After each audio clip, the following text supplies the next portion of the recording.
అసలు ముంతా తుఫాన్ మన ప్రభుత్వం ఇంత అలర్ట్ గా ఉందంటే నేను అసలు ఎక్స్పెక్ట్ చేయలేకపోతున్నాను.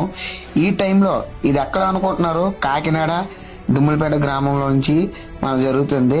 ఈవిడ క్లీన్ చేయడానికి ఈ వర్షం టైంలో కూడా తను చేయడానికి వచ్చింది చూసారు. చాలా ప్రౌడ్ గా ఫీల్ అవుతున్నాను. ఆమె వచ్చి తన వర్క్ తన కర్తవ్యాన్ని సవ్యంగా చేస్తుంది. ఇంత గాలి వచ్చినా ఇంత ఇలాగా చూస్తున్నారు కదా, గాలి ఎలా వస్తుందో, వర్షం ఎలా వస్తుందో అనేది. వర్షం మీకు కనిపించట్లేదు అనుకుంటా మేబీ, కానీ చాలా గట్టిగానే వస్తుంది వర్షం. ప్రతి నిమిషం ఒక 5 నిమిషాలకు గ్యాప్ ఇచ్చి మళ్ళీ వర్షం వస్తుంది. కానీ ఈ టైంలో కూడా ఆవిడ క్లీన్ చేయడానికి వచ్చిందంటే చాలా ప్రౌడ్ గా ఫీల్ అవుతున్నాను.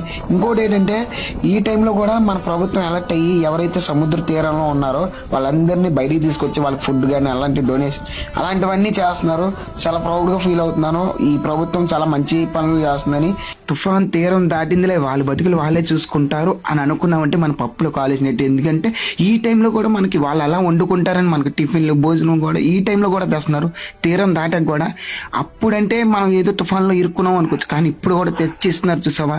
అప్పుడే మన హృదయాలు గెలిచారని చాలా థ్యాంక్స్ అని నేను చాలా సంతోషపడుతున్నాను. నేనే వేసిన ఓటుకి నాకు న్యాయం జరిగింది. ఎందుకంటే ఇలాంటి తుఫాన్ టైంలో కూడా మనకి అండగా నిలబడి నిరూపించారు.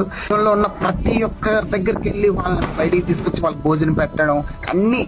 అదే కాకుండా తుఫాన్ తీరం దాటింది, వాళ్ళ బతుకు వాళ్ళే చూసుకుంటారు అని అనుకోకుండా ఇప్పుడు కూడా టిఫిన్స్ ప్రతి ఒక్కరికి ఇస్తున్నారు. అది చాలా గ్రేట్ అండి. చేసి వాళ్ళ హృదయాల్ని పొందుకుంటున్నారు చూసావా. వాళ్ళు చల్లగా ఉండాలి, ప్రతి ఒక్కరు బాగుండాలి. నెక్స్ట్ వచ్చే కూడా వాళ్ళే గెలవాలని నేను కోరుకుంటున్నాను.